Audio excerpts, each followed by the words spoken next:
Welcome! Il y a plus d'un an, le podcast Intensément, uniquement en audio, sortait un entretien des plus extraordinaires.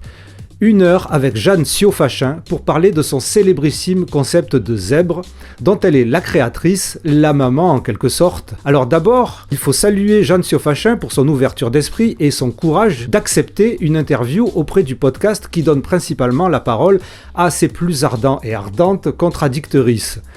Ensuite, et de toute manière, l'intention n'était pas de challenger une psychologue aussi reconnue et renommée sur ses positions ou théories sur les surdoués.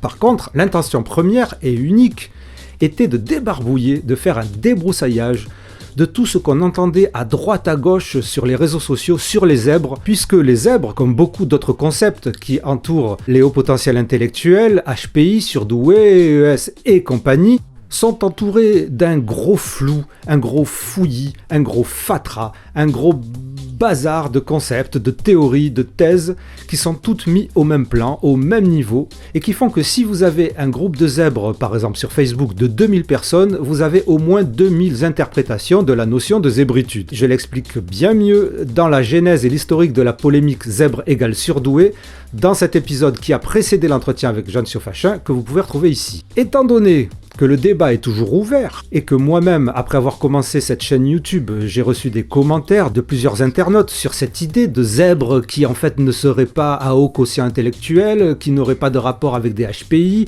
de HPI qui pouvaient être zèbres, mais le zèbre ne serait pas HPI, ou le zèbre ne serait pas un surdoué, ou le zèbre n'aurait aucun rapport avec le quotient intellectuel. Bref, j'ai décidé de reprendre les passages précis de cette interview qui parle de la définition des zèbres par Jeanne Siofachin. Et donc, à interview extraordinaire, adaptation vidéo extraordinaire, j'ai décidé donc de recréer l'avatar de Jeanne Siofachin, comme j'ai pu avec les moyens du bord, mais je trouve que c'est pas trop mal, j'espère qu'elle ne m'en voudra pas. Et à partir de l'audio original de cette interview, voici la définition qui mettra un point final, j'espère, dans tous les débats et les polémiques sur les réseaux sociaux au niveau des zèbres par Jeanne Siofachin. Moi, en fait, j'ai parlé dans mon premier livre et si on les appelait des zèbres, parce que, en fait, à cette époque-là, juste avant que je sorte ce livre-là, donc le livre n'existait pas encore, et je travaillais avec une équipe pédagogique d'un collège à Marseille, puisque j'habitais Marseille à cette époque, et on réfléchissait aux meilleurs aménagements pédagogiques pour que ces enfants-là ne s'ennuient pas en classe, puissent avoir matière à assouvir leur curiosité, leur envie d'apprendre, etc., soient pas brimés et cadrés par des enseignants qui ne voulaient pas qu'il y ait un cheveu qui sorte du cadre. Donc on réfléchissait à tout ce qu'on pouvait faire pour aider ces enfants à grandir justement et à réussir de leur vie. Moi, quand je parle de réussite, je parle rarement de réussite académique, mais de réussite de vie. Parce que c'est ça mon métier, c'est pas de savoir quel diplôme on va avoir, mais quelle vie on va vivre et si on va être confortable avec la vie que l'on vit. Et donc, à cette époque, à l'éducation nationale, on parlait de EIP, enfants intellectuellement précoces. Et donc, dans les réunions, on disait oui, alors avec les EIP, les EIP, les EIP. Et un jour, en réunion, j'aurais dit, vous en avez pas marre de dire EIP, EIP, EIP. On n'a qu'à dire des zèbres, c'est plus sympathique. C'est comme ça que c'est venu. C'était pas, c'était pas un souhait de trouver un nom, d'imposer un nom, de faire mon original, ou je sais pas quoi. C'est venu complètement comme ça. Et c'est ça que je dis dans mon premier livre, en 2002. Et c'est ça que je redis en 2008. Je raconte exactement la même histoire. Et donc, cette histoire de zèbre, moi, je m'en suis jamais servi. Je n'ai jamais fait une conférence en parlant de zèbre. Je n'ai jamais parlé de zèbre dans aucun papier. Jamais, jamais, jamais. Sauf pour dire que je les ai appelés les zèbres, point. Mais jamais. Et alors, qu'est-ce que ça vous a fait de voir le terme grandir et prendre la place qu'il a, l'importance qu'il a? Ça m'a fait hyper peur. Ah oui, d'accord. Mais ça m'a fait hyper peur, mais ça me fait peur encore aujourd'hui. Parce que justement, moi, ce qui m'inquiète, c'est toutes les dérives, toutes les autoproclamations, tous ces gens qui se sont emparés de tout ça, qui ont écrit, parce qu'il y a quand même des gens qui ont écrit des livres absolument incroyables depuis. Il y a un nombre fou de livres sur le sujet. Mais au début, j'avais l'impression d'être non pas zèbre, mais Zorro, ce qui peut être un peu pareil. Mais je passais mon temps à téléphoner aux gens qui montaient des associations, des écoles, des groupes, des trucs, pour leur dire « Non, mais vous pouvez pas faire ça, c'est pas sérieux ». Mais au bout d'un moment, je me suis épuisée. Et aujourd'hui, il y en a beaucoup trop, donc j'ai laissé tomber. Qu'est-ce que je peux faire, moi? Il y a un moment, les choses vous échappent totalement. Il y a des gens qui ont sorti quand même des livres qui s'appellent Le zèbre ceci, Les ennuis du zèbre, Le zèbre face au miroir. Enfin, des trucs, mais incroyables. En plus, quand on voit le zèbre mis à toutes les sauces, avec des interprétations multiples, voire délirantes ou farfelues, comme le zèbre serait-il un enfant indigo, par exemple. Mais c'est horrible. Alors, qu'on soit bien clair, de toute façon, puisque je suis à l'origine de ce terme, c'est un synonyme absolu de tous les autres. Surdoué, zèbre, HP, HPI, douance pour les Québécois, gifted pour les anglo-saxons, superdotado pour les espagnols, ce que vous voulez, c'est la même chose. C'est la même chose.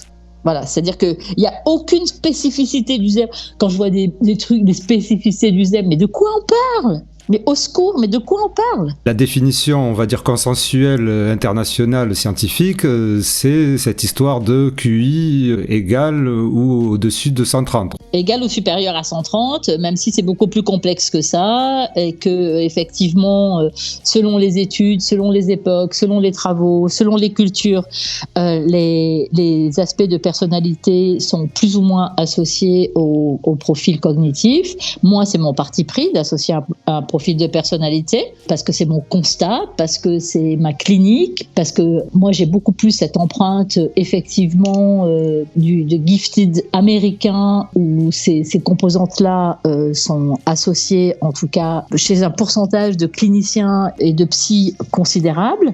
De toute façon, aujourd'hui, l'état de la recherche actuelle sur ce sujet est balbutiante. Tout le monde s'accorde à dire qu'il y a probablement quelque chose, mais qu'on a du mal à établir les corrélations exactes, qu'on ne sait pas vraiment, etc. Que pour l'instant, c'est pas démontré dans certaines recherches, mais moi je pourrais en sortir d'autres pour montrer qu'il y a d'autres recherches qui le montrent. Mais moi, c'est pas mon job Mon métier, c'est de comprendre et accompagner les gens et d'avoir le plus de clés de compréhension possible. Quelle serait la place donc du test psychométrique chez vous dans la définition du HPI ? Mais il est essentiel, c'est le socle. C'est-à-dire qu'on ne peut pas envisager la moindre identification d'un profil de HP sans avoir fait une évaluation de son intelligence. C'est le premier critère. C'est pour ça que c'est intéressant la notion de diagnostic différentiel. C'est-à-dire que, en fait, ce sont les critères qui vont permettre un ensemble de critères qui va permettre de considérer qu'on est dans tel ou tel tableau clinique. Un tableau clinique, c'est un ensemble de caractéristiques. On n'est pas obligé de les avoir toutes, mais au moins, on a X caractéristiques. Mais la première, incontournable, essentielle, obligatoire, indiscutable, c'est le score d'intelligence. Voilà, je pense que la conclusion est très claire. J'espère que cet épisode vous aura été profitable. S'il vous a apporté quelque chose, vous pouvez aussi apporter au podcast en faisant une petite donation. Je mettrai le lien unique. Vous savez que le podcast en a vraiment besoin pour perdurer, pour m'aider dans mon travail et dans la qualité de ce média. Merci beaucoup, merci intensément à toutes celles et ceux qui l'ont déjà fait. Vous pouvez aussi faire des gestes gratuits comme vous abonner, liker, partager surtout cet épisode qui quand même est fondamental puisqu'il vous permettra, si vous vous considérez zèbre et si vous avez une notion de zèbre qui rejoint celle de Jeanne Siofachin, de pouvoir dire ben voilà dans les échanges enflammés qu'il y a sur Facebook, sur je sais pas où, Atipicou, sur je sais pas où, vous pourrez dire voyez, Jeanne Siofachin l'a dit. Si vous avez envie d'en savoir plus sur le haut potentiel intellectuel, surdoué, HPI, tout ça, c'est ici. Intensément, c'est le podcast Divergent. Intensément, c'est le show potentiel et là c'était un show. Merci d'avoir suivi jusqu'à présent, à bientôt.